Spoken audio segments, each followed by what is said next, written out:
월스트리트 주린이 42회 시작합니다. 저는 진행을 맡은 최다혜 인턴이고요. 오늘도 두 분의 기자님과 함께합니다. 한승구 기자님, 네, 안녕하세요. 김혜민 기자님. 안녕하세요. 오늘은 대선 후보들의 부동산 정책을 정리해 보려고 합니다. 저희가 주식 투자 관련해서 이야기 많이 했지만 주식 투자를 하는 이유도 더 나은 의식주를 누리기 그렇죠. 위해서잖아요. 네. 요즘에 장이 네. 뭐 괜찮지 않나요? 미국장, 조금 국내장 좋아졌다고. 요즘 예. 근데 변동성이 커요. 변동성이 네. 크고 아직 물린 거 나오려면 한참 멀었어요. 물론 그렇습니다만 일단 좋다고는 바닥은 이제 조금 올라온 게 아닌가. 오미크론이 생각보다 네. 심하지 않은 게 아니냐. 뭐 그런 얘기들이 있더라고요. 그래서 뭐 네. 맞아요. 그 얘기도 있었어요. 그쵸. 좀 좋아졌으면 좋겠는데 네. 어쨌든 오늘 우리의 의식주 중에서 주와 가장 밀접한 부동산 관련 공약들 네. 후보들이 어떻게 그리고 있는지 짚어보려고 합니다. 음. 잘 지내셨어요, 기자님? 네, 저희는 뭐 인사도 나오고 이래저래 정신없는 한 주였습니다. 승구 선배님은요? 저희도 뭐 연말이라 이런저런 모임들이 많은데 요즘에 또 확진자가 많아져서 모임도 갑자기 줄어들고 뭐 다시 또 그런 분위기네요. 맞아요. 김혜민 기자도 인사가 나서 어디로 이동을? 저는 디지털 탐사 제작부라는 진짜 이름부터 어려운 곳에 SBS의 미래의 명운이 달려있다는 그곳으로 예. 가셨어요. 어렵습니다. 새로 뭘 해야 이름이 되지? 바뀐 부서죠, 거기가. 네, 맞아요. 예. 그럼 부서 이제 통합도 있었고 그래서 앞으로 조금 그 좋은 아이디어를 그 청취자분들 댓글로 주시면 열심히 만들어 볼게요. 여기 친절한 경제 나오시는 혜민 기자님 팬분들도 들으셨었는데 댓글도 종종 남겨주셨었고 네. 이제 아침 출연을 마무리하신 소감이 어떠세요? 아 이제 아침 출연에서 제가 사실 되게 그때 앉아서 기사를 쓰는 경우가 정말 많았거든요. 그리고 출연하고 이게 루틴이 반복됐는데 이제 좀 현장에 나가서 그걸 바탕으로 좀 새롭고 재밌는 주제를 해보고 싶어요. 네. 아침에 이제 일찍 안 일어나도 돼서 좋으신가요? 너무 좋아요. 꿀잠 잡니다. 요즘에. 피부가 좋아졌어요.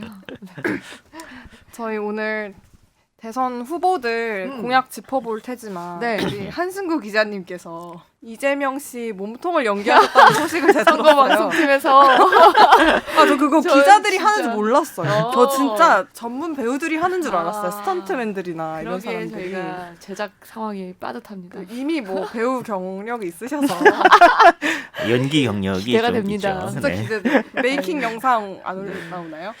메이킹 영상용으로 촬영을 따로 했는데 네. 그게 아마 뭐 선거 때까지 사전에 공개하기는 좀 어려울 것 같고 왜냐면 이게 어디서 촬영을 했는지 뭐 네. 어떤 촬영을 했는지가 들어가 있으니까 아마 그 임박해서 네. 나오지 않을까 싶네요.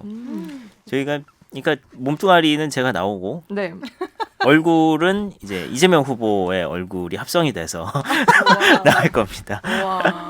이거 너무 그래도 기대돼요. 이재명 후보만 몸이 너무 좋아지는 거 그러니까 아닙니까? 너무 이게 편파 방송 아니에요? 너무 벌크업된 그러니까. 이재명 씨가 선거 방송 벌써부터 편파 이재명 방송으로. 씨 어깨가 저렇게 안 넓던데. 선거 방송이 여러 가지 이제 그래픽들을 준비를 하는데 네.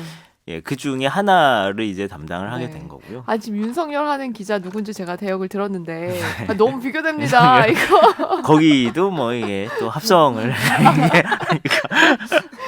바이폰이라고 해서 사실 선거 방송 SBS 그 굉장히 기대를 많이 하잖아요. 그렇죠. 그렇죠. 한 네. 10년쯤 된 것 같으네요. 그동안 이제 양 후보 얼굴 놓고 이제 숫자만 네. 하던 그 개표 방송의 틀이 깨진 게 이제 한 10년 정도 된 네. 것 같고 그 다음부터 각사가 여러 가지 화려한 그래픽이나 뭐 자존심 싸움이 재미와 걸렸잖아요. 뭐 이런 것들을 다 네. 동원을 해서 준비를 하는데 네.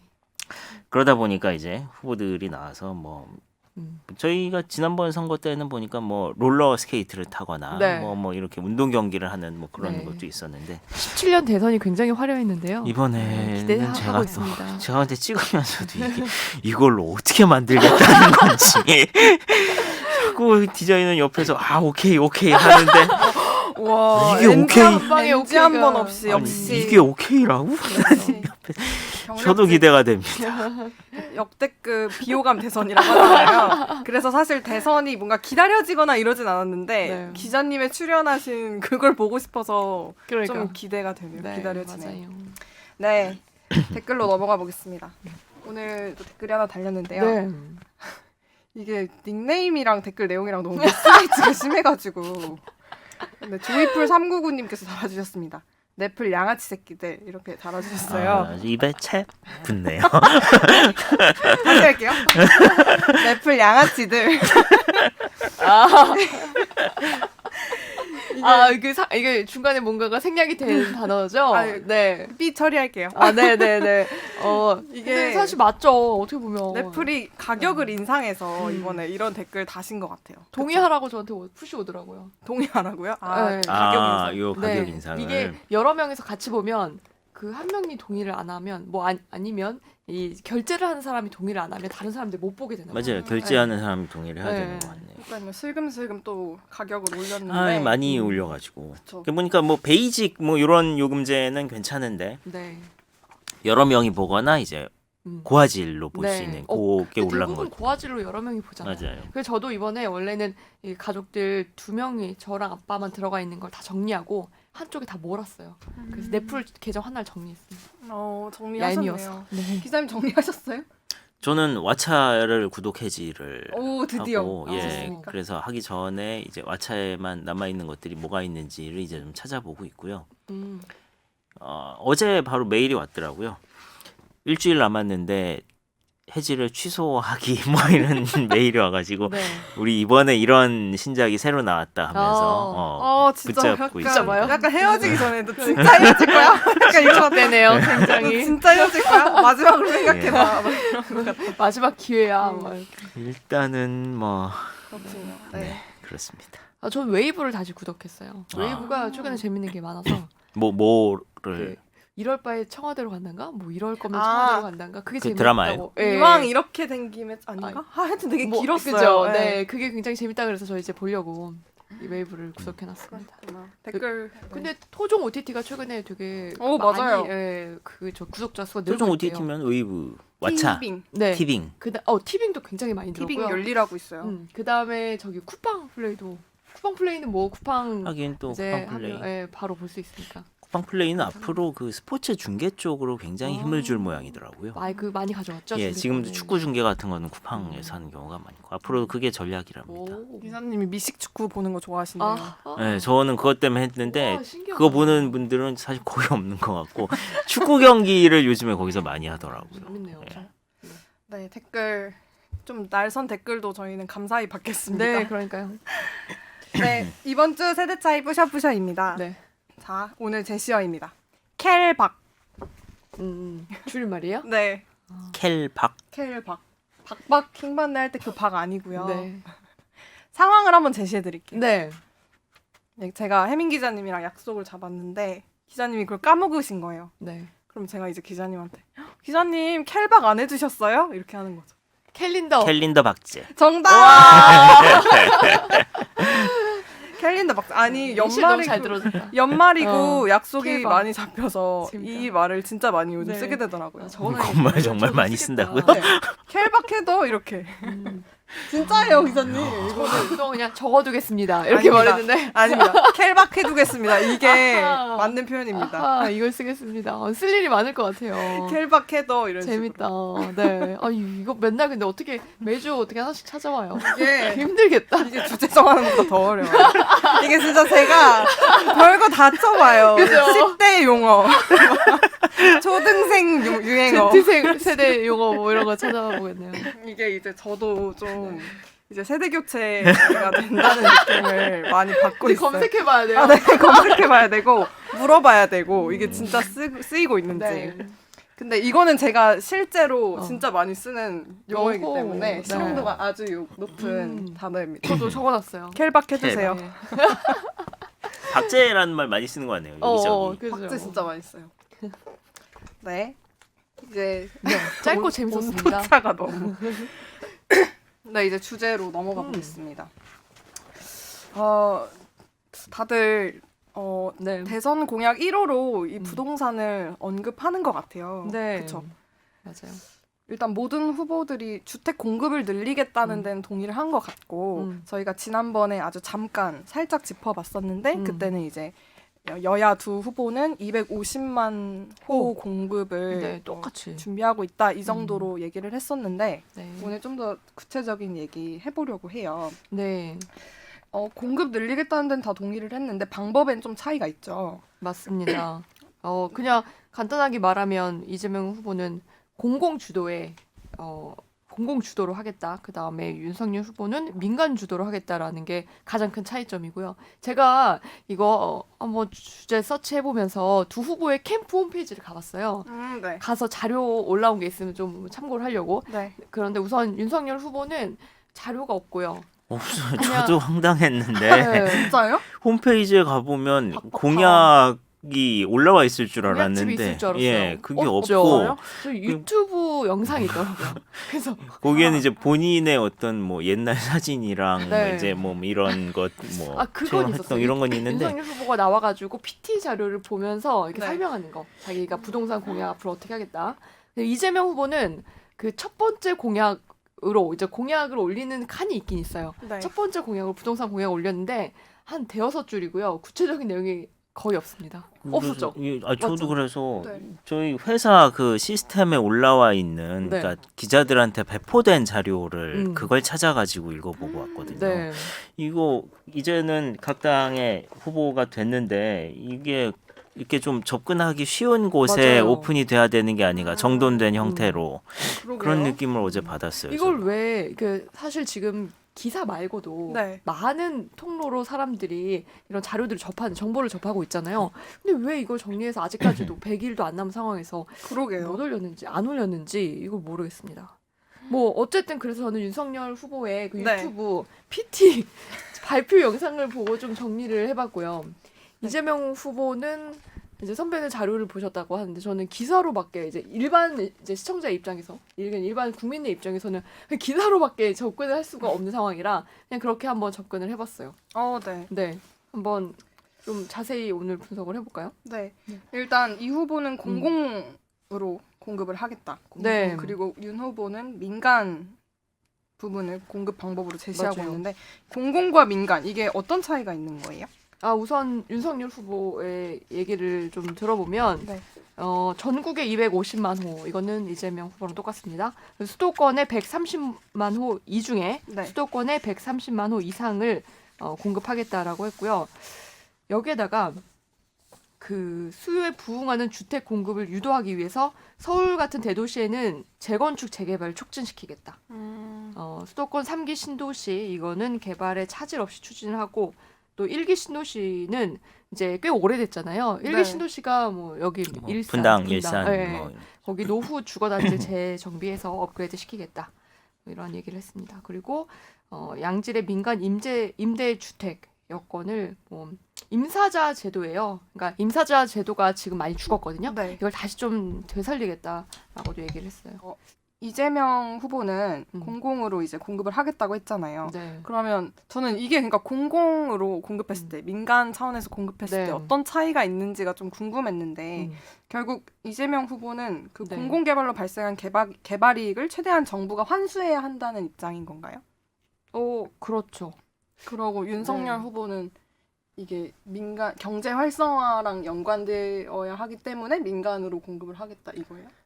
뭐 그렇게 딱 그것 때문에 이렇게 하겠다라고 얘기하기는 좀 어렵지만 뭐 큰 틀의 취지는 뭐 비슷하게 들리네요.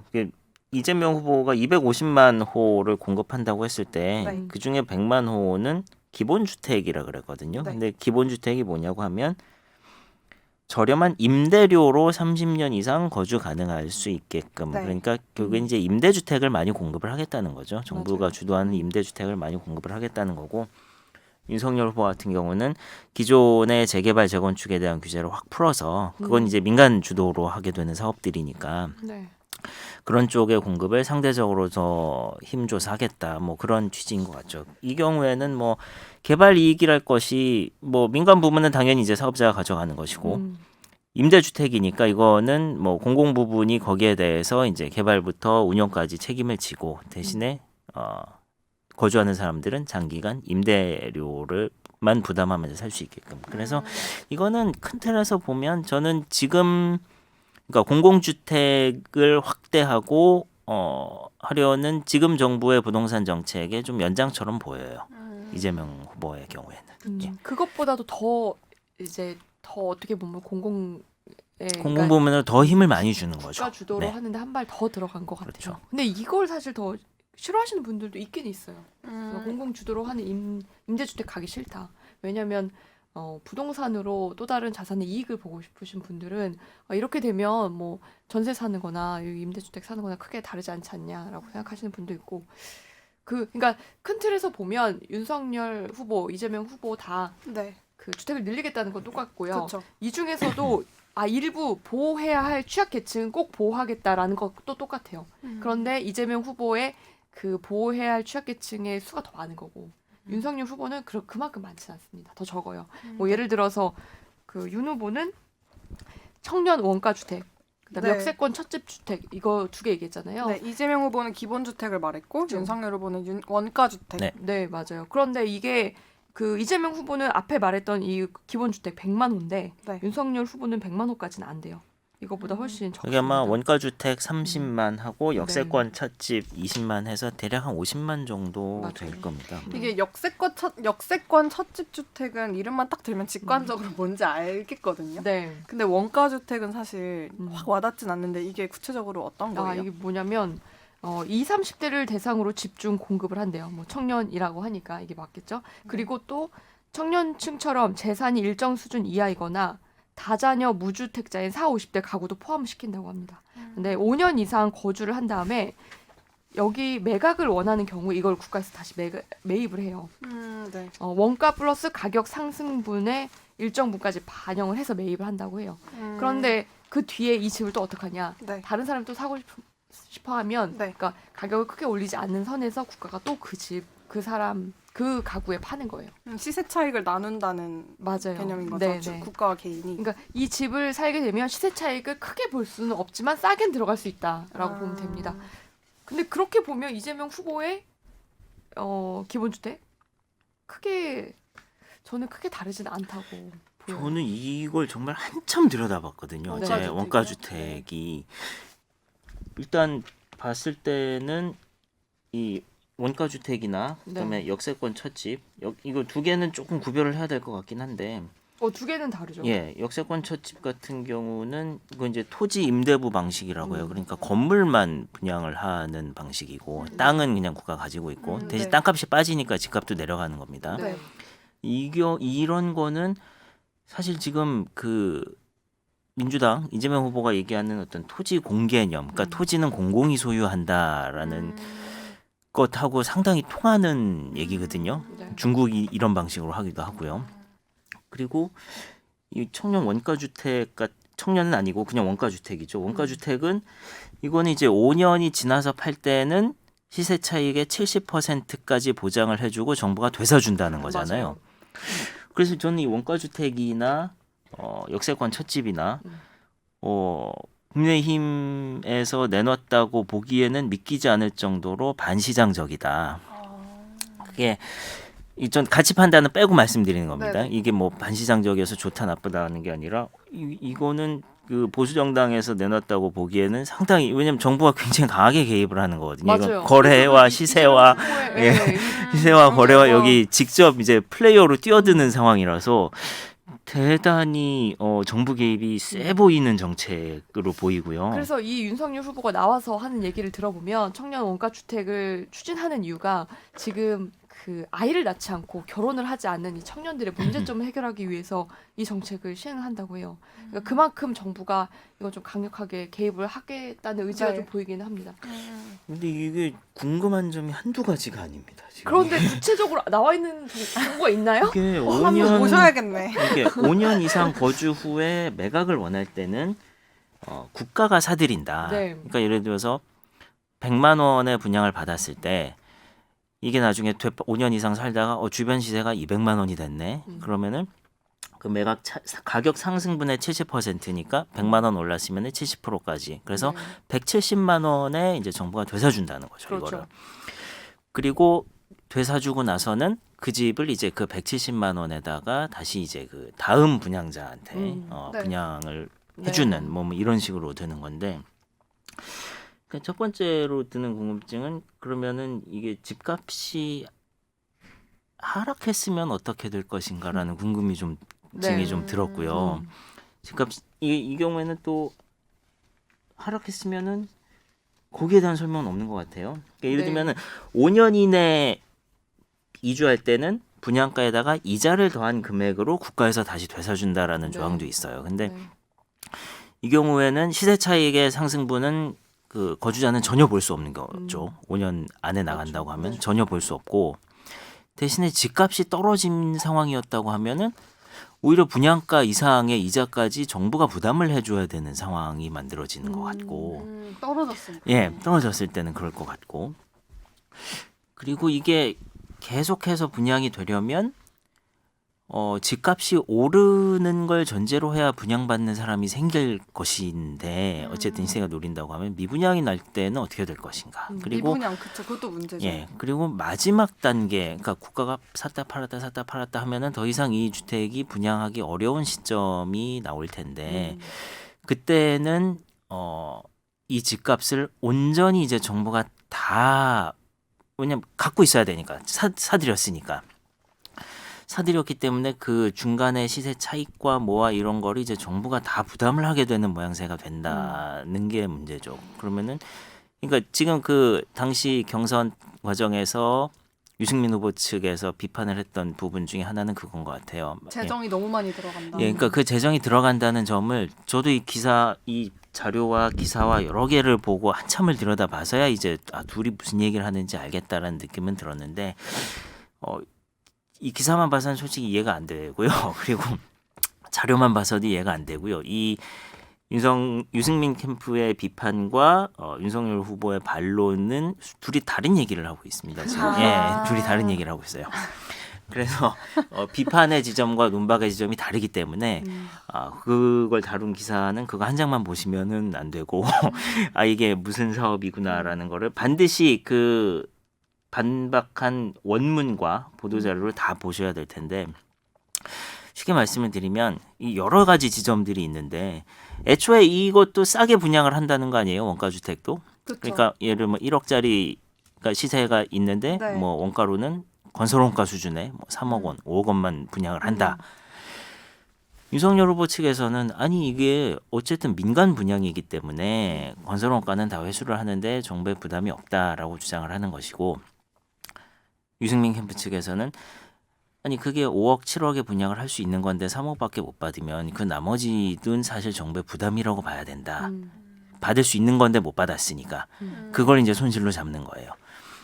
그리고 아까 말씀드렸다시피 이게 70%의 차익은 어쨌든 정부가 계속해서 보전을 해줘야 되는 부분이고 그러니까 매각을 한다고 했을 때 5년 이후 매각을 네. 환매를 한다고 했을 때 정부가 분양가에 플러스 70%까지 차익을 보장을 해준다고 했으니까 정부가 계속해서 이제 이게 회전이 될 때마다 네. 보장을 해줘야 되는데 결국 마지막에는 정부가 환매를 할 수 그러니까 분양을 다시 할 수 없을 지경까지 가면 최초 분양했던 금액까지도 그러니까 윤석열 후보 측에서 아니 이거 민간이 다 돈 내고 분양 받은 거 아니냐라고 했던 그 돈까지도 마지막에는 결국에 정부가 사들이게 된 모양새가 된다라니까 그게 이제 뭐 자 역시 이렇게 해도 어렵군요 말이. 어쨌든 네. 둘이 다른 얘기를 하고 있고 예.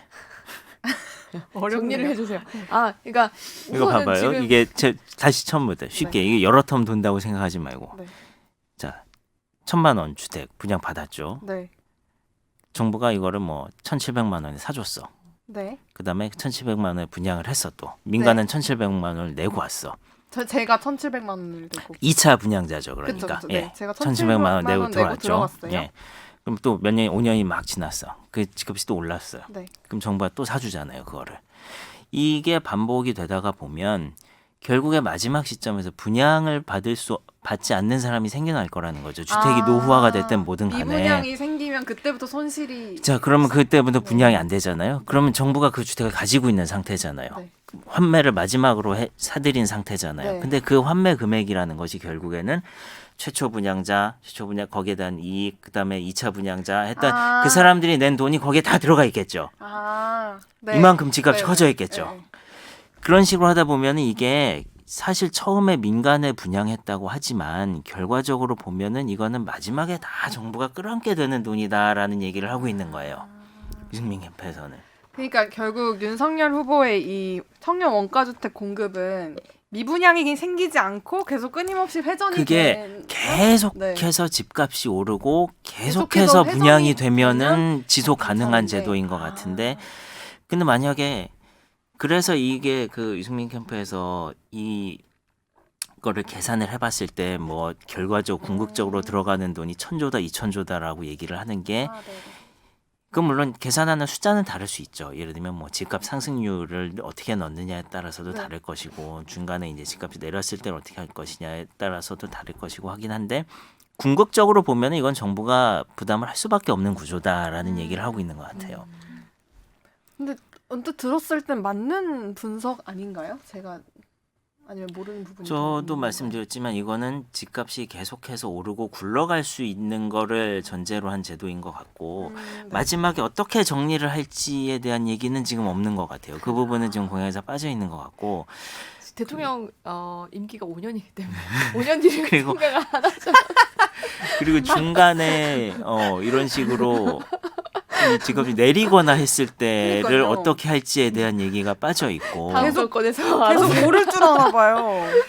그리고 이런 식으로 네. 차익을 정부가 보존해 준다라고 하는 게 바람직한지에 대해 이건 근데 이제 공공성을 강조하는 입장에서 저는 뭐 못할 방법은 아니라고 생각하지만 네.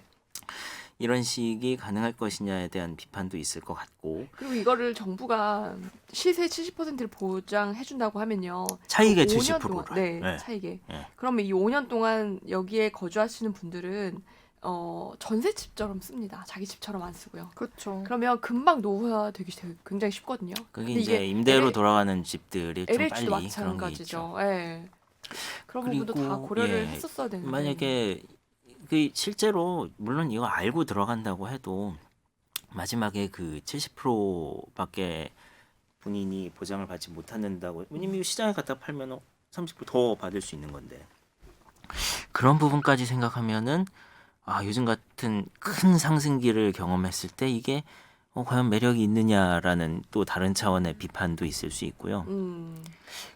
그리고 뭐 비판의 지점은 여러 가지 있죠. 네. 예. 이게 뭐 들어갔는데 복불복이 될 수도 있을 것 같아요. 집값이 오르냐 떨어지냐에 따라서 그렇죠. 떨어지는데도 보장을 해주면 이건 굉장히 좋은 제도. 그거는 사실 그러니까요. 이거는 민주당에서도 약간 좀 그래서 아마 희한한 포퓰리즘이라고 이런 쪽에서 비판을 했던 게 그런 게 맞아요. 아닌가 싶기도 하고요. 이 네. 저희 공공이 아니라 뭐였지? 기본주택? 아니 원가주택과 원가주택, 네. 비슷했던 어떤 정책이 있었나요? 없죠. 이전에? 처음 없었어요? 나온 것 처음이에요? 저도 잘 네. 모르겠어요. 제가 아는 바로는 잘 없었던 것 같아요. 정부가 이렇게 근데 되사주고 국민들이 하는 거는. 이런 아직은 자세한 공약 하나하나에 큰 관심이 없는 이유는 어차피 선거 되고 나면 말들이 많이 바뀌기 때문에 그렇죠. 이렇게까지는 관심이 없는 것 같아요. 근데 분석할 필요가 있습니다.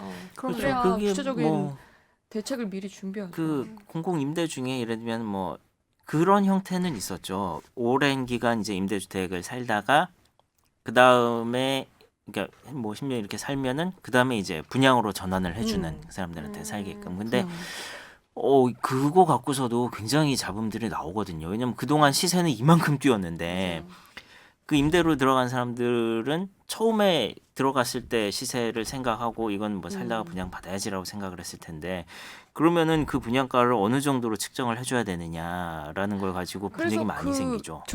그 집을 다시 살려고 했다가 못 사고 나가시는 분들이 굉장히 많더라고요. 그렇죠. 너무 비싸졌어요. 네. 예, 그 시세에 맞추려면은 도저히 이제 감당 안 되는 금액을 분양가로 내야 되는 상황이고, 맞아요.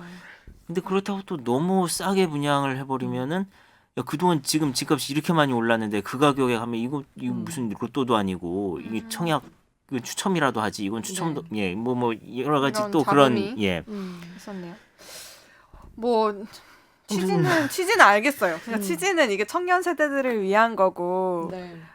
그런 건 알겠는데 아무튼 뭐 이 원가 주택은 기존에 좀 볼 수 없었던 정책이라서 네. 예, 이게 실제로 잘 굴러갈지는 또 더 많은 시뮬레이션과 더 많은 경우의 수들을 상정을 해봐야 될 것 같아요. 아니 네. 되게 그럴듯해 보이잖아요. 시세 차익이 70%뭐 이렇게 네. 구체적인 수치도 나와 있고 음, 근데 뭐 아직까지 여러 가지 비판의 지점이 있는 것 같네요. 네. 빨리 공약 좀 올려주세요. 그러고 이제 또 하나 더 있죠. 윤석열 후보 측에서 내놓은 공약이 네. 역세권 첫집 주택.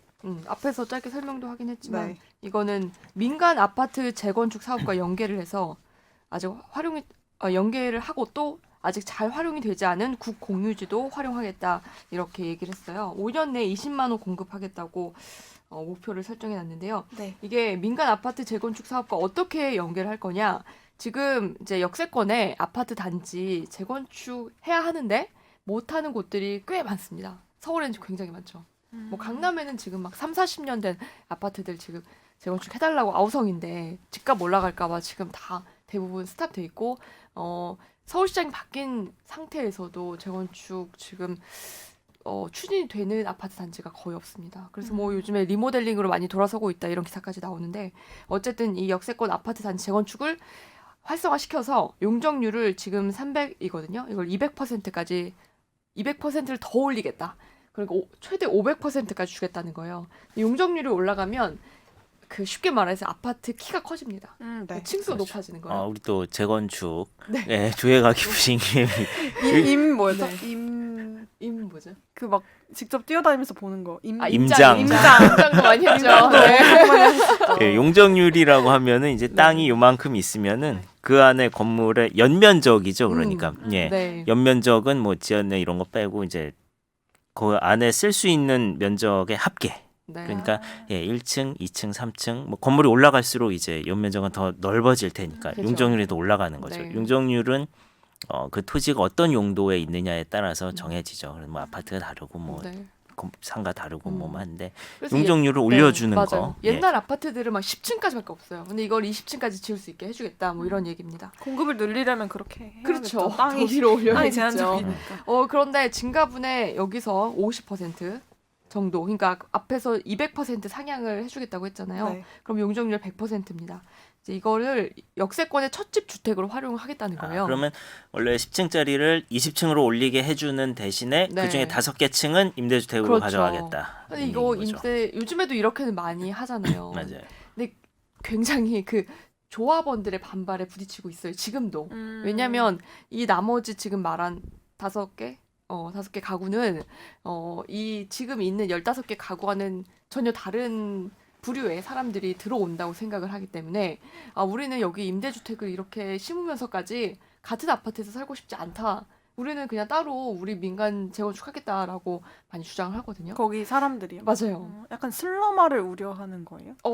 슬럼화까지는 아니지만 자, 우리 아파트가 새로 재건축을 하고 굉장히 이제 좋은 브랜드의 새로운 입지와 뭐 네.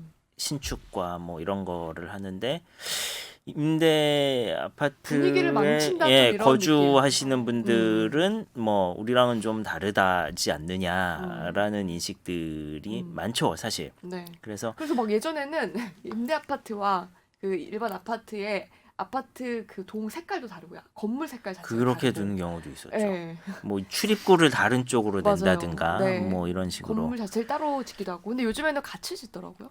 그래서 어떤 아파트 들어가면 안에 막 그 정말 오래된 차도 있는데 진짜 좋은 차도 있고. 이게 지금 그런 상황입니다. 근데 이거를 지금 추진하겠다고 하는데 네. 지금도 이게 사실 반발이 큰데 이거 여기에 호응하는 그 조합원들이 얼마나 많을까. 특히 강남의 막 그 음마아파트 이런 데서 이걸 과연 여기에 동참을 할지. 최근에도 그 작년인가요? 올해인가요? 아무튼 뭐 이 비슷한 정책을 낸 적이 있었죠. 공급이 부족하다고 하도 그래가지고 예 이제 그러면은 재건축을 좀 네. 완화를 하되 이런 식으로 이제 그 공공 부분이 주도를 해서 하겠다라고 했을 때 그 조합들의 반발이 굉장히 심했습니다. 맞아요. 심하고 이럴 거면 그냥 우린 기다리겠다. 약간 네. 선민 사상인 거예요? 그렇죠. 그런 것도 있어요. 그렇죠. 그런 측면이 없다고 할 수 없죠, 사실. 네. 예. 없다고 할 수 없고 그런 걸 이제 소셜 믹스라고 하는데, 그러니까 다양한 계층의 사람들이 어울려 살 수 있게끔 하는 게 되게 이제 뭐 사회가 지향해야 할 가치라는 거는 사실 일반적인 사람이라면은 다 공감은 하지만 네. 막상 그게 또 내 단지 내 집이 해당이 된다고 하면은 뭐 또 다른 생각을 하는 경우들도 없지 않죠. 예. 그렇구나. 그러면 원가 주택의 어떤 비판점은 원가 주택의 비판점은 재정이 많이 들 수 있다. 그죠? 이거 많이 들 수도 복불복이다. 있을 것 같아요. 복불복이다. 예, 하락하면 이거- 어떻게 될지 모른다. 예, 하락하면 어떻게 되냐. 그다음에 마지막엔 어떻게 될 거냐. 네. 뭐 이런 것들. 그리고 역세권 첫집 주택은 이제 지금도 비슷한 정책이 있고 이게 있고 그 반발이 조합원들의 많다. 예, 반대에 부딪혀서 성사가 안 될 가능성도 있다. 네. 네. 그리고 그리고 네, 그쵸. 지금까지는 이제 윤석열 후보의 후보의 저희가 정책을 알아봤고 공약을 봤고요. 음, 이제 이재명 후보의 음. 공약도 기본주택. 네, 이거 아까 말씀해주셨지만 토지 임대부의 형태인 것 같아요. 음, 이거 기본주택은 분양형과 임대형으로 나뉘더라고요. 네. 그래서 이것도 한번 얘기해볼까요? 이거 100만 호까지 지금 250만 호에서 100만 호를 기본 주택으로 이제 분양을 한다는 거예요. 앞에서 선배가 말씀했지만 무주택자가 저렴한 임대료만 내고 역세권 같은 곳에서 30년 이상 거주할 수 있게 한다는 겁니다. 근데 이것만 딱 보면요, 그냥 일반 무주택자들 드는 생각이 30년 이상 이제 집 걱정 없이 살게 해주는 건 고마운데 그 네. 반대로 시세 차익도 못 누리는 거 아니냐라고 그쵸. 생각을 할 수 있어요.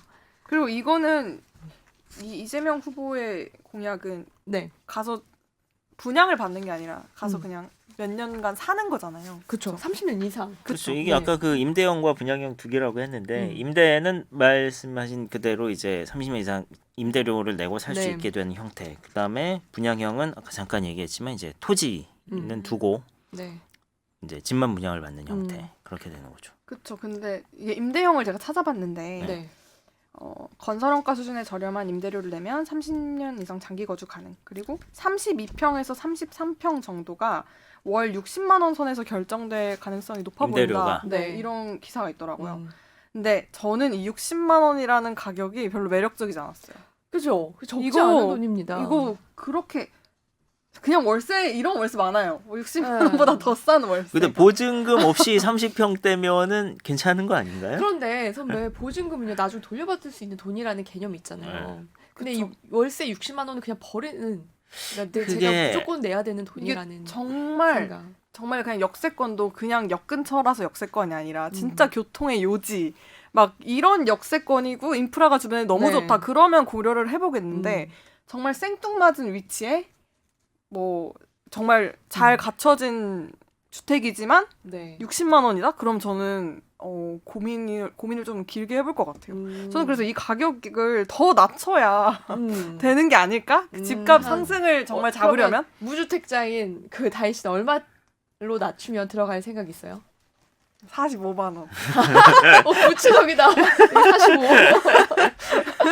45만 원. 45만 원이면 아직 결혼 안 했으니까 친구들과 나눠서 그쵸. 아니, 쉐어하우스. 근데 60만 원이 어쨌든 이게 제가 지금 살고 있는 집이 28평 정도 되는데 네. 60만 원 내고 있거든요. 네. 그러니까 이게 과연 매력적인 거기다가 가격인가 싶은 거죠. 60에다가 관리비 포함 뭐 하고 뭐 이것저것 하면 이제 잡다한 비용까지 더하면 한 제 생각엔 8, 90은 될 것 같아요. 저는 그죠? 그래서 이거를 음. 더 낮춰야 되는 게 아닌가. 음. 너무 뭐 알지도 못하면서 막 말았나? 아니 근데 원래 이런 국민들의 시각과 의견이 되게 중요한 거예요. 일반 국민들의 무주택자들의. 선배 뭐, 생각 어떠세요? 저는 그 임대료가 뭐 그 정도라면은 저는 가능하다고 보는데 30평대가 월 60만 원이라고 하면은 저는 좋은 수준이라고 생각하는데 이게 문제는 이 100만 호를 공급을 하려면 네. 이게 도심에서는 안 되잖아요. 그렇죠. 이 정도 규모가. 그러면 결국에는 또 신도시를 개발하는 형태로 서울 외곽으로 나가게 될 텐데 그쵸. 그게 맞습니다. 그게 그래서 제가 그 싫은 거예요. 기존의 어떤 신도시 정책에 임대주택을 많이 넣는다는 것과 뭐가 다른 것인가? 음. 이게 과연 실효성 있는 공급으로 작동할 수 있을까라는 의문이 좀 들고요. 네. 그다음에 사람들을 임대주택에서 맘 편하게 살게 하려면 지금 같은 그 부동산의 활황은 없어야 되겠죠. 이 옆에서 집값이 저렇게 뛰고 있는데 내가 임대주택에 들어가서 집값 걱정하지 말고 편하게 살라는 거에 그게 뭐 어쩔 수 없이 임대주택에 들어갈 수밖에 없는 사람들을 제외하고는 정말 상당히 좀 받아들이기 힘들 겁니다. 그게. 그죠. 예, 그럼요. 그러니까 뭐 그렇잖아요. 이게 어쨌든 부동산의 가치 상승을 우리가 최근 몇 년 동안 아주 급격하게 경험을 했고 이 상황에서 갑자기 이제는 국민 모두가 집값 걱정 없이 편하게 임대주택에 사세요라고 하는 게 얼마나 설득력이 있을지 네. 그 부분이 아주 근본적인 좀 의문이 있어요. 그렇죠. 임대주택에 들어가면 어쨌든 이걸 자산으로는 활용을 못 하는 거잖아요. 임대주택은 그냥 주택이죠. 임대료 그냥 내고 그냥 임대료 사는 내고 거죠. 사는. 예. 그러니까 이게 그래서 그러네요. 그때는 이게 정말 자산으로서의 부동산 아파트를 완전히 이제 빼버릴 만큼의 그런 환경과 뭐 국민 수준과 의식이 있어야 되는데 이게 가능할지 잘 모르겠어요. 물론 뭐 이따가 예전에 부동산 시장 네. 얘기를 잠깐 할 수도 있겠지만 뭐 그렇게 아주 긴 하락장이나 뭐 침체가 오면은 그것도 뭐 좀 다른 얘기일 수는 있겠지만 당장 다음 달이 아니고 내년에 만약에 뭐 대통령 선거를 해서 만약에 이재명 후보가 당선이 된다면 그리고 그때부터 들고 나올 정책이 이거다라고 하면 이게 잘 맥힐 수 있을지 예. 그것도 뭐 봐야 사실 되겠죠. 네, 부동산 정책이 지금 다들 제일 관심이 많고 그렇죠. 이 정부에서도 실패했다고 인정한 네. 네, 유일한 정책인데 이거를 사실 이 정도면 너무 러프한 정책이 아닐까라는 생각이 좀 들고 그 다음에 이재명 후보가 저기 아까 다희 씨가 말했듯이 역 근처에 정말 도심권에 이 집이 없으면 들어갈 생각이 없다라고 네. 한 것처럼 그 얘기를 한번 그 주변에서 여기에 대해서 이제 비판 한번 했나 봐요. 그랬더니 그거 아세요? 그랬더니 이재명이 뭐라고 했는지? 이재명 후보가? 역을 더 세우면 돼. 오! 저는 진짜 그 말이 박박 화끈 하시네요. 더 이상 이제 지을 데가 없다 역세권에는. 그랬더니 그럼 역을 지으면 된다고. 이거는 정말 네. 이게 진짜 2기 신도시도 1기 신도시도 얘기 진짜 많잖아요. 일기 신도시조차도 지금 멀다고 베드타운이다 하는 뭐다 상황인데, 네. 잠밖에 못 잔다 이런 얘기 음. 많은데 네, 그거를 네, 그래서 저는 뭐 이게 기본적으로 이렇게 집을 어떻게 짓고 하고 하는 것보다 이제 좀 사실은 이 국토 균형 발전에 대한 네. 그림이 좀 있어야 되는 게 아닌가라는 생각은 더 큰 예전부터 그림. 하고 있었습니다. 그러면 서울에서 예. 좀 벗어나야 된다고 생각해요. 그러니까 지금 너무 서울 집중이 네, 맞아요. 점점 심해져가지고 음. 너무 심하거든요. 지금 제가 네. 보기에는 너무 심하고 사람들이 다 서울로만 와서 살려고 하고 지방에 뭐 기업도 없어지고 대학도 네. 없어지고 뭐 이런 것들을 보면서 분명히 이게 뭐 정상은 아닐 거라고 생각하는데 이게 근데 모르겠어요. 물론 이게 이 도시 집중 현상이라는 게 지금 뭐 전 세계적인 현상이라고도 하고 우리나라는 사실 작잖아요. 네. 이렇게 땅도 인구 밀도가 작고 높죠. 예. 이 상황에서 강제로 지역 균형이라는 것이 가능하긴 하냐라는 반론도 물론 있긴 있습니다. 근데 그렇다고 해서 이 과정에서 우리가 지금 겪고 있는 그 상처가 너무 크기 때문에 이거는 그대로 방치한 채 그러니까 서울에 있던 이런 거를 방치한 채 그냥 뭐 집을 어디 변두리에 더 지어줄까만 고민하고 있는 수준은 좀 낮은 단계의 고민이 아닌가라는 정말 생각을 하고 저는 있어요. 낮은 단계의 고민이라고 생각해요. 이게 말이 신도시지 사실 교통 같은 거 불편하면 정말 그냥 지방에 정말 동 떨어진 곳에 살고 있다는 느낌이 들 수밖에 없거든요. 차라리 그냥 KTX 타고 출퇴근하는 게 빠를 때도 있어요. 제 경기도 저 외곽에서 오는 것보다. 그렇죠. 네. 그래서 가끔씩은 진짜 뭐 저게 무슨 말도 안 되는 소리냐 뭐 저렇게까지 해도 되는 거냐 뭐 위헌적이다라는 수준의 어떤 과감한 결단이 필요한 때가 아닌가라는 생각도 합니다. 지금 뭐 저희가 오늘 다 싸잡아서 비판만 했는데 근데 뭐 그렇잖아요. 자, 아직까지 막 정말 획기적이다라는 그런 공약은 찾아보기가 좀 힘들었습니다. 그렇네요. 네. 저는 이 60만 원 거듭 말씀드리지만 절대 파격적인 가격이 아니다. 이렇게 말씀을 어필을 해봅니다. 45만 원까지 내려주시면 고민해볼게요. 자, 그래서 저희 이제 네. 주요 공약 골자를 짚어봤는데요. 그럼 문제는 250만 호를 지을 만한 땅이 있냐? 네. 땅이 있나요? 그게 이제 지금 이제 윤석열 후보 쪽은 지금 노후화된 재건축을 다시 활성화시켜서 여기 이제 낮은 층 수도 많으니까 용적률 다시 높여가지고 여기다가 250만 세우겠다. 호를 네. 조금 더 채워보겠다라고 공약을 낸 거고요. 이재명 후보는 거기에 대한 비판을 이제 받고 있는 상황이긴 한데 제가 볼 그렇죠. 때는 거기에 대한 뚜렷한 지금 대책이 만약에 재건축을 하지 않는다면 재건축 재개발을 하면은 뭐 새로운 땅을 뭐 사들이거나 할 필요는 없는 것이고 기존 땅에서 이제 더 올라가는 거니까 네. 그런 거고 만약에 이제 뭐 신도시의 형태라든가 뭐 이런 형태가 되면 그걸 근데 지을 지금 땅을 뭐 찾아봐야 되는 건데 이 뭐 3기 신도시 발표하고 뭐하고 하면서 정부가 되게 많이 찾아봤죠. 네. 그동안 많이 찾아봐서 되게 서울 시내에 있는 짜투리 땅까지 지금 다 찾아본 상태고요. 네. 그래서 이제 조금 뭐 더 진짜 대통령이 된다고 하는 사람이 결심할 수 있을 만한 뭐 큰 것들, 그러니까 뭐 김포공항 이전 뭐 이런 얘기들이 나오는 거죠. 그렇죠. 김포공항이 말은 김포공항이지만 사실 행정구역은 강서구이기 때문에 서울이거든요, 여기가.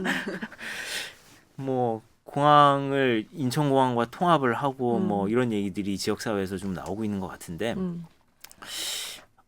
그게 지금 김포공항도 포하고 인천공항도 포하라 거기도 2터미널까지 지어놨는데 그거 합친다고 하면은 그 하늘길이 엄청나게 막힐 것 같은 뭐 생각은 들고 그 이해관계가 또 많이 다른 것 같더라고요. 그러니까 네. 비행기 이착륙에 대한 얘기라든가 뭐 그런 것들까지 등등 해서 진짜 그걸 뭐 이전을 하고 통합을 하는 게 간단한 작업은 아닐 것 같다라는 생각이 들고 네. 또 뭐 있죠? 경인고속도로 지하화가 있었죠. 네, 경인 고속도로랑 경인선 지하화. 제가 매일 경인고속도로를 타고 출퇴근을 하는 입장에서 말씀을 고속도로 타고 드리면 출퇴근하세요, 여기서. 예, 좀 매일 국도가 톨비 아니라? 내고 어떡해. 출퇴근하는 진짜요? 사람 입장에서 보면 인천대교 돌비. 인천대교는 저 그 영종도구에 계시는 아. 분들이 이제 아마 근데 거기 주민분들은 톨비 한번 면제 받을 걸요? 네, 그런 게 있는데 그렇구나. 저는 또 더 멀리 사는 경인고속도로 타려면은 톨비를 내죠. 얼마나 900원. 돼요? 900원. 출퇴근 시간은 할인해 줍니다. 네. 예. 그래도 그 매일 내면 부담이겠네요. 그게 출퇴근을 네. 오전 9시, 음. 저녁 6시로 보고 9시보다 2시간 일찍 출근하는 그러니까 아침 7시부터 네. 9시까지는 720. 5시부터 아, 7시까지는 540원. 그러니까요. 네. 아, 그리고 오후 6시부터 8시까지, 8시부터 10시까지 또 이제 할인이 조금씩 있죠. 근데 이게 생각을 해보면 이게 결국에는 그 도로를 위에 덮어서 또 아파트를 지겠다는 얘기인 거잖아요. 아파트나 공원을 지겠다는 얘기인 건데 나는 그게 맞는 건지 잘 모르겠어요. 이게 솔직히. 5년 안에 되냐고요. 그리고 이게 5년 안에 돼요? 또 이 그거 공사 시작하면 차 막힐 거 생각하면 지금 벌써 안 그래도 지금 차가 막히는데 출근 시간에 네. 정말 끔찍합니다. 저는. 제가 보니까 우선은 저는 그렇게 생각해요. 선배는 이제 거시적인 네. 국토 재개발, 이런 부분에 대한 좀 확대된 시각을 내놔야 된다고 했는데 정말 이건 뭐 제 주관적인 네네. 생각일 수 있어도 전 재건축 재개발 하는데 너무 겁을 내지 않았으면 좋겠어요.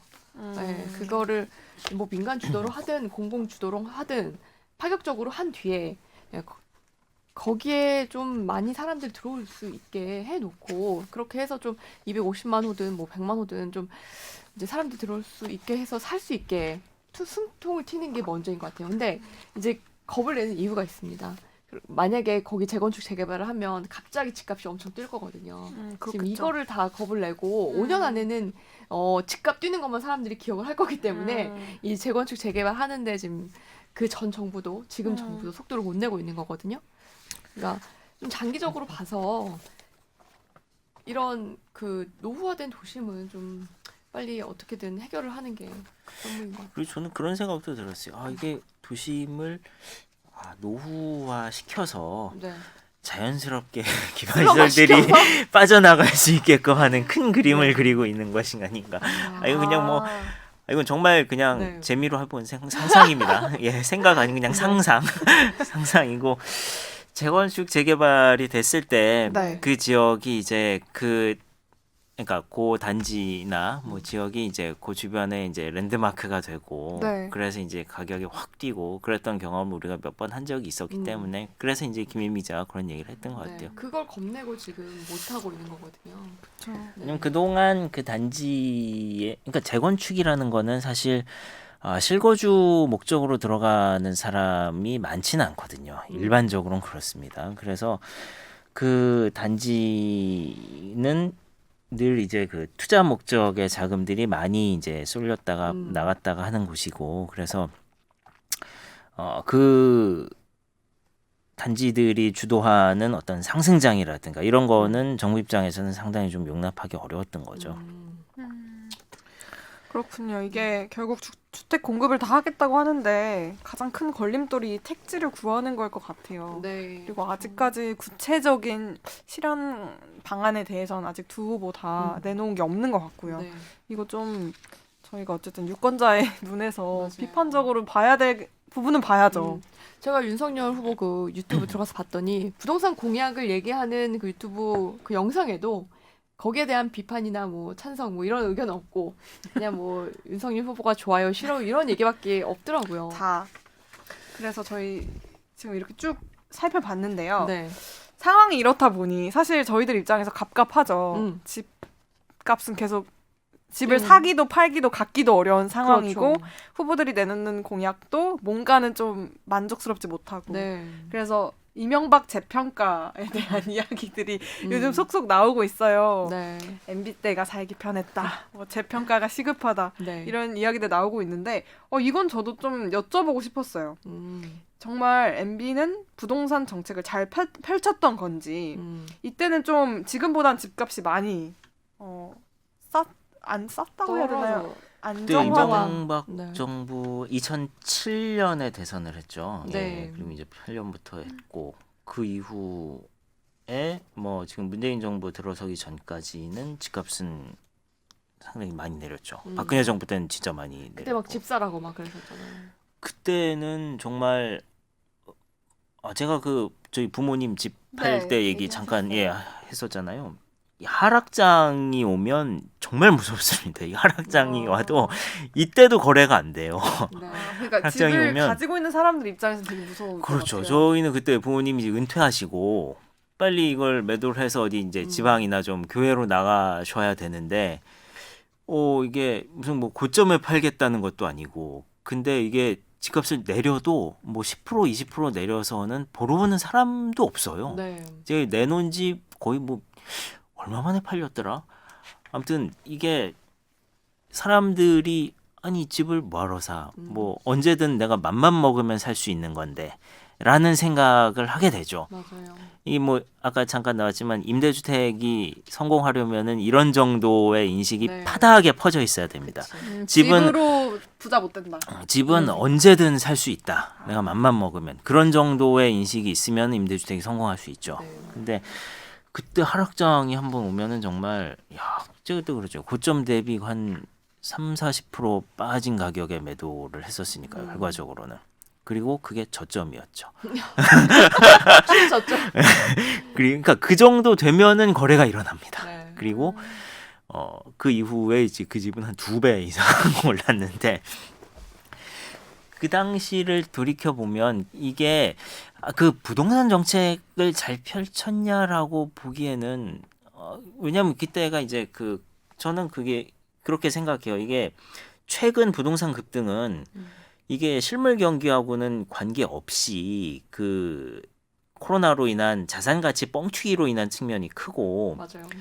그리고 물론 집값이 더 그전부터 오르긴 측면이 있긴 했습니다. 이 정부 들어서. 근데 그 영향을 보면은 결과적으로는 이제 그 돈을 많이 풀어서 유동성, 했던 네. 측면이 크고 그 전에 그 집값이 하락할 때의 경제 상황을 생각을 해보면 그 당시 제가 어떤 기사들을 썼는지를 생각을 해보면 잠재 성장 그러니까 일단 금융위기 한번 터졌고요. 그리고 잠재 성장률이 계속해서 하락하고 네.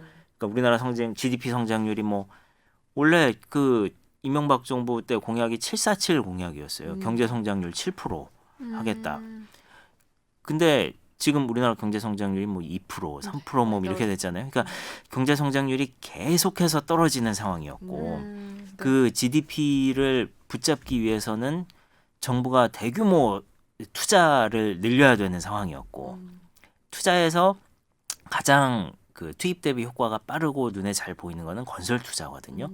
건설 산업이 고용 유발 계수도 가장 높고 그러니까 고용 유발 계수는 똑같은 그 생산량을 늘릴 때 사람을 더 많이 써야 되는 산업 네. 건설이 가장 높죠. 뭐 반도체 이런 거는 사실 GDP에 차지하는 비중은 높지만은 사람을 많이 써야 되는 그런 건 아니니까 건설이 가장 높습니다. 건설 산업에 투자를 많이 하면 고용도 올라가고 GDP도 올라가고 건설 경기가 중요하네요. 그렇죠. 그래서 경기가 안 좋을 때는 막 뭘 짓죠. 막 네. 건설 막뭐 그때 댐도 짓고 이명박 정권 때 많이 지었죠. 예, 뭐 4대 강 사업 네. 같은 거 하고 막 그런 건설 투자, 아파트도 많이 국토 개발 짓고. 사업 뭐 이런 걸 많이 하죠. 하다 보면은 공급도 자연스럽게 늘어납니다. 네. 많이 지어야 되니까. 그 규제도 풀어주고 많이 지으니까. 공급이 늘어나면은 뭐 집값도 떨어졌죠. 근데 그래서 그게 그 집값이 떨어진 게 이게 부동산 정책을 잘해서 라기보다는 그런 여러 가지 그 거시경제적인 상황이 맞물리지 않았으면 그렇게 못했을 거라는 생각도 들고요. 지금 상황에서 그런 정책을 다시 할 수 있을까라는 생각도 들고요. 네. 결국 집이 필요한 실수요자들 입장에서는 그때가 되게 맞아요. 좋았던 시절처럼 보일 수 그거는 있는데 맞아요. 집이 그때 집을 팔았던 사람들은 그러니까요. 또 다른 얘기가 그 나오거든요. 실수요자들 입장에서는 그때라도 어떤 이게 분명히 사이클이 있음을 이해하고 그 당시에 집을 사신 분들은 결과적으로 돈을 벌었죠. 근데 그렇게 하락장이 오면 이 주식이랑 똑같아요. 못 써요, 무서워서. 맞아요. 저게 오를지 안 떨어지지. 안 그러면 그 몇 억씩 되는 집을 깔고서 살아야 되는 건데 죽을 때까지 팔리지도 않으면은 못 산다고. 그러니까 저는 그게 정권의 영향이라기보다 그 선배가 말씀했던 것처럼 이 세계 경제 흐름에서 우리나라의 집값이 오르고 내리고 이 그게 흐름을 타는 거지. 동떨어지지 쓸 그죠. 거 없어요, 거시경제. 이게 그 정권이 부동산 정책을 정말 잘 펴서 집값이 떨어지고 집값이 오르고 이거는 쉽지가 않습니다. 그러니까 그것보다는 사람들이 살기 좋게 집값에 크게 신경 쓰지 않게 그러니까 너무 떨어지지도 않고 너무 오르지도 않게 만드는 게 정권의 역할인 것 같아요. 너무 떨어진다고 해서 그것도 꼭 좋은 것만 아니고. 근데 뭐 지금 그 이 정부 들어와서 뭐 전 세계적으로 돈이 풀리고 자산 가치가 뛰고 했던 상황인 거는 맞으나 그럼에도 불구하고 뭐 그러면은 지금처럼 이 정권 들어와서 서울 집값이 2배가 넘어가는 이런 형상이 어쩔 수 없었던 거냐라고 하면은 뭐 저는 거기에 대해서는 또 좀 비판적입니다만 네. 예. 이게 그러니까 이게 물론 이명박 정부 때 그 정책이 좋았던 그러니까 이게 반드시 좋았다는 게 예 맞아요. 아니지만, 이명박 대통령이 네. 잘해서 집값이 네. 낮았다라고만 얘기할 수는 없다는 그렇게 거예요. 단정짓기는 예. 어렵죠. 네. 그렇지만 그렇다고 해서 이 정부 들어와서 이렇게 뛴 게 그러면은 뭐 대통령이 못해서 그런 거 뭐 말이 못한 꼬였냐? 것도 없지 예, 않다. 맞아요. 네, 라는 그래서 얘기죠. 예를 들면은 뭐 여러 가지 부작용이 있었던. 그러니까 이 정책이라는 게 정책의 내용도 내용이지만 그게 어떤 상황에서 이제 만들어지고 시행이 되느냐가 사실은 더 중요한 것 같아요. 네, 어떤 그렇죠. 타이밍에 등장을 했느냐. 그런 면에서 보면 이게 이쪽으로 가고 있는데 요거를 이제 잘 완충을 정책을 통해서 했어야 되는데 오히려 거기다 엑셀을 밟아서 휙 그냥 끌고 올라간 측면이 있지 않았나. 뭐 근데 이거는 뭐 지금 정부나 후보님도 다 인정을 하고 있는 그렇죠. 부분이니까요. 그렇죠. 이게 뭐 그러면 말씀해주신 거 들어보니까 네. 어떤 유동성 그때 그 시절과 그때 2007년이라고 하셨죠. 선거가 2007년에 있었고요. 제가- 2008년에 취임을 해서 이제 쭉 제가 5년. 8살 때. 그래서 아마 금융위기 이율도 때예요. 높았을 거예요. 그때 맞아요. 네. 그때 저도 정말 똑똑히 기억하는 게 그때 이제 저희가 이사를 막 준비하고 있었는데 뭔가 어른들이 이제는 아파트로 돈 못 번다 뭐 이런 얘기를 막 하셨던 기억이 나요. 그렇지만 지금 뭐 약간 재평가가 시급하다 이런 얘기가 나오기에는 유동성의 차이도 그때와 있고, 지금이 크고 이율의 차이도 있고 지금 네. 그리고 실수요자들이 집을 못 사니까 그 약간 그 분위기가 좀 더 그 시절을 장밋빛처럼 보이게 하는 착시가 있는 것 같아요. 그렇죠. 그렇죠. 맞아요. 네. 그게 뭐 늘 자기가 어떤 상황에 처해 있느냐에 따라서 굉장히 달라지죠. 네.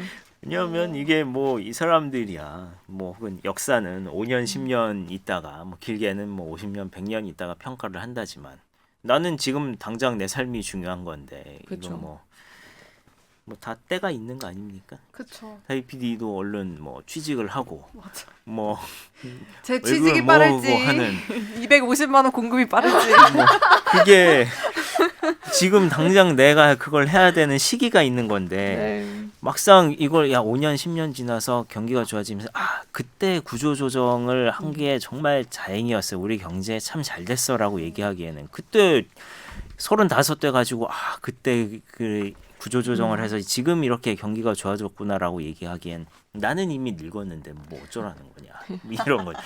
난 35 먹어서 취업 이제 신입으로 들어가야 되는 건데 뭐 이런 예를 들자면 그렇다는 겁니다. 알겠습니다. 35 전에는 들어갈게요. 어디든. 아 물론 그 전에 네. 좋은 언론사에 아 이게 진짜 어렵네요. 저는 처음으로 대통령을 뽑아보는 아, 선거거든요 이번이. 그렇죠. 아 근데 참 이렇게 난이도 높은 그러게. 선거를 진짜 어떻게 너무 첫- 어려워요. 너무 어려워요. 이게 결국 그러니까 포퓰리즘 전시장이다. 이 대선 후보들의 부동산 공약이 뭐 이런 얘기들이 왜 나오는지 좀 알 것 같더라고요. 저는 네. 뭔가 구체적이라기보다는 조금 여론을 타는 타는 네. 그런 것들이 공약보다는 포퓰리즘에 앞서는 좀뭐그 네, 항상 있었던 일이죠. 항상 이랬나요? 아니면 이번이 항상- 더 심했나요? 원래 이랬어요. 그래요. 아, 원래 그런 네, 거예요? 네, 네. 그래요. 정말. 그래서 뭐 이런 요즘에 또 한 발 뺐지만 이재명 후보의 뭐 보유세, 네. 국토 보유세 같은 네. 것들 이거는 정말 우리나라의 그 토지에 대한 개념과 예, 재산에 대한 개념과 뭐 국가의 부에 대한 개념과 이런 거를 이제 근본적으로 바꿔야 되는 부분인데 뭐 종부세보다도 훨씬 그거랑 강력한 세금이잖아요. 완전히 다른 얘기죠. 네. 그거랑도 또 예. 그게 근데 이제 이재명 후보 굉장히 유연하게 뭐 그게 너무 그 심한 것 같으면 뭐 빼버리고 예, 또 뭐 이런 식으로 예, 좀 또 그렇게 그 대응을 뭐 하는데 이걸 또 어떻게 봐야 될지도 고민이에요. 저는 너무 이재명 후보님이 자신의 차 계셔가지고 그렇지 않아요? 너무 자신감을 막 드러내셔서 아, 그렇죠. 항상 태도가 그러시죠. 네. 그래서 왜 이렇게 자신감이 있으시지? 그러니까 뭐라 해야 돼? 뭐라 해야 될까요? 뭐랄까 그 앞에서 정치를 하는 사람들은 네. 그런 정도의 확신을 주지 않으면은 뭐 맞아요. 어렵겠죠. 끌고 가기가 힘들 네. 수 있습니다. 그쵸. 저희 안철수 심상정은 안 해도 돼요? 간단하게 제가 짧게 간단하게. 할게요. 사실 나는 몰라. 네. 저도 이번에 준비하면서 네가 정리해 준 거 있으니까 그거 준비하면서 봤는데요. 네, 저희 안철수 후보님과 심상정 네. 후보님 것도 잠깐 한번 볼까요? 정말 간단하게 할게요. 네네. 우선 심상정 후보는 우선 현 정부보다도 더 부동산 정책의 강도를 높였습니다. 네. 그래서 우선 주거 정책은 1가구 1주택이 기본이고요. 2주택부터는 세금을 강력하게 매기고 3주택 이상은 임대사업 등록을 의무화하겠다라고 했어요. 그리고 부동산 세금을 더 강화하는데 토지 가격 상승으로 이득이 발생하잖아요. 네. 그럼 여기에 세금을 부과하는 토지 초과 이득세를 도입하겠다고 했습니다. 네. 이거는 좀 새로운 토지 공개념으로 볼 수도 있습니다. 네. 그래서 2019년 기준으로 보유세가 0.17% 정도였거든요. 이걸 임기 내에 0.5%까지 올리겠다라고 네. 했고요. 또 그 지금 그 계약갱신 청구권 네. 임차인에게 보장이 돼 있잖아요. 그게 2+2 최대 맞아요. 4년까지입니다. 근데 이걸 횟수 제한을 아예 없애겠다고. 그러면은 이제 계속 살 수 있는. 네. 임차인의 권리가 엄청 그렇죠. 보장되네요. 무제한으로 갈 수 있게 만들겠다라고 했고 또 신규 계약에는 임대료 상한 5% 적용이 안 되잖아요. 이거를 적용시키겠다고 했습니다. 그럼 앞으로 임대인이 계속 5%로 밖에 평생 적용을 못 받는 겁니다. 그리고 이제 공급은 공공을 통해서 늘리겠다고 했는데 전체 주택의 5%에 불과한 이 장기 공공 임대주택 임기 내에 20%까지 끌어올리겠다고 했습니다. 네. 이 정도로 정리를 하고 예, 근데 그 네, 그러니까 임대주택이 이제 더 많이 더 네 확대하는 거고 활성화시키겠다라는. 이 그 계약을 이제 계속해서 네. 무제한으로 연장해 줄 수 있게 하는 방식은 임대료 상한 5%. 예, 이게 그 미국의 뉴욕이라든가 이런 데서는 예전에 이제 이런 이게 부작용이 뭐냐면 이러면은 집주인들이 집을 수리를 안 해주고요. 네. 그리고 오히려 그 집을 그 이런 얘기도 있었어요. 이게 그 뭐 이게 확인된 얘기는 아닙니다만 뭐 트럼프의 사위였던 쿠슈너가 원래 네. 뉴저지에서 그 부동산 사업을 하던 음. 집안이었거든요. 네. 거기서 그 세입자들을 내쫓기 위해서 어떠한 악행들을 저질렀는가에 대한 다큐멘터리가 있습니다. 아, 그래요? 예, 제목이 뭐예요? 넷플릭스에 보면 나와요. 야. 넷플릭스에 돈의 뭔데? 그 아무튼 그런 네. 그 돈을 부동산 검색해 보세요. 아니야 지금 돈의. 기억이 안 나는데 시리즈가 거기 보면 이제 뭐 대출, 부동산, 금융 뭐 해가지고 네. 우리 자본주의가 어떻게 잘못 작동하는지에 음. 대한 다큐멘터리예요. 네. 6편인가 뭐 몇 편 있을 거예요. 돈을 해설하다? 그거 아닌데. 알겠습니다. 그거 나중에 찾아보세요. 네네. 아무튼 거기 보면 이 쿠슈너가 그게 이 사례가 거기서 받는 건지 아니었는지 모르겠는데 예를 들면은 그 세입자들이 그냥 이 오래된 맨션에 그냥 들어가 있고 안 나가고 막 네. 그러니까 그 지역이 완전 슬럼화가 되고 음. 그러면은 아예 집주인들이 거기다가 이제 쥐를 확 풀어놓는다든가 뭐 이런 식으로 해서 정말 나갈 안 수밖에 나갈 수 없게 만드는 아 소름. 나갈 수밖에 없게 만드는 그런 거를 만들어 놓고 네. 결과적으로 해서 이제 다 떠나면은 그때 이제 허물고 재건축을 하면서 쫙 비싸게 이제 하는 이런 식의 극단적인 사례들까지 네. 등장을 한다는 거죠. 그러니까 이게 우리가 얼핏 생각하기에 그 한쪽의 어떤 그런 것만 보고 일방적으로 막 정책을 만들다 보면 예상하지 못하는 부작용이 시장에서는 늘 발생할 수 맞아요. 있다. 그래서 지금도 우리가 처음에 임대차 3법 얘기를 했지만 여러 가지 무슨 뭐 전세 가격 이중화, 삼중화 현상이라든가 뭐 상승기에서 어떻게 집값이 벌어지고 뭐 하는 매물이 잠기고 하는 것들이 예상하지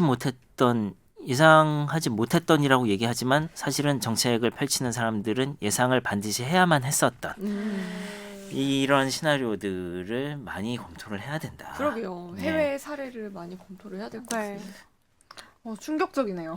쥐를 푼다고? 쥐 나오면 어떻게 하실 거예요? 잡으실 거예요? 세스코를 부르겠습니다. 저는 어렸을 때 쥐가 나오는 집에 살았었다고 합니다. 저는 어렸을 때 기억은 안 나는데, 예, 여기 그 방이 천정인지 어딘지 구멍에 쥐가 빼꼼 고개를 내밀고 네. 가더라 뭐 이런 얘기를 어머님이 해주셨던 기억이 나네요. 네. 이게 뭐 바퀴나 이런 거 나오면 몸이 굳지 않아요? 와, 전 진짜 굳던데. 살다 보면 스스로 잡게 돼요. 아 진짜. 네. 아니 저는 집이 2층 딴 얘기긴 하지만 네. 2층 침대거든요. 그래서 제가 2층에 잤는데 눈을 떴는데 천장이랑 얼마나 가깝겠어요. 바퀴가 있는 거예요. 곱등이도 나온다며 집에. 곱등이는 제가 잡아요. 네. 곱등이는 잡는데 바퀴는 진짜 못 잡겠는 바퀴가 거예요. 크기가 얼마나? 엄청 커요, 진짜. 아, 그럼 밖에서 사는 바퀴예요. 그건 그래 다행입니다. 전문가. 알을 까면 되게 자잘한 자잘한 바퀴는 더 안 좋아요. 그게 집에서 그 사는 독일 바퀴라. 바퀴. 네. 큰 건 미국 바퀴. 집 밖에서 들어오는 이러니까 바퀴. 저희들이 메타버스에서 사는 거잖아요. 저희 안철수 후보 아, 얘기로 예. 간단하게 아 그렇죠. 해볼게요. 우리 그거 해야죠. 안철수. 또 잊고 있었네. 네, 정말 간단하게. 네. 그동안 문재인 정부의 이 부동산 정책을 강도 높게 비판을 했거든요. 그래서 아마 부동산 공약은 반대 노선을 탈 거라고 보고 있고 네. 아직 구체적인 전망 그 공약이 나오진 않았지만 아마도 서울시장 후보 때 공약을 비교해 보면 네. 재개발과 재건축 정비 사업 정상화를 주 공약으로 내세울 걸로 보입니다. 네. 네, 오늘 이렇게 자세하게 쉽게 네. 이렇게 아마 쉽게 원가 주택을 설명해주는 팟캐스트는 전 없을 거라고 그러니까. 봅니다. 그래서 오늘 자세하고 네. 그리고 앞으로 네. 좀 저기 청취자분들도 앞으로 공약이 어떻게 바뀌는지도 그쵸. 지켜보는 그건 저는 유권자로서 의무- 책임이라고 네, 생각해요. 의무일 수 있죠. 네. 3월 9일 대선 맞나요? 네. 모두 켈박해 두시고요. 그 전까지 유권자로서 어떤 네. 공약들이 구체화되는지 어떤 음. 청사진들 내놓는지 저희가 현명하게 잘 네. 따라가 눈은 보면 크게 좋을 것 뜨고 같습니다. 지켜보세요. 네. 네. 오늘 방송 여기서 마치겠습니다. 감사합니다. 감사합니다. 감사해요.